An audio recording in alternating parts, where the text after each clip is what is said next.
A group of volunteers has helped to repair a 5,000-year-old burial cairn on one of Northern Ireland's most significant mountains.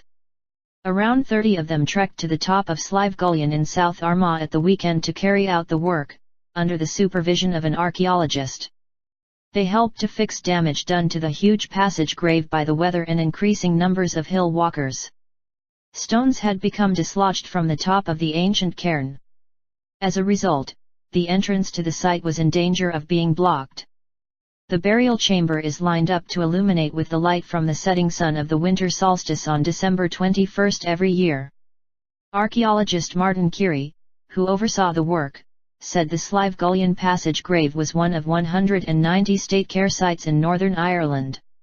He praised the enthusiasm of the volunteers who climbed the mountain to help repair what is Ireland's highest passage grave.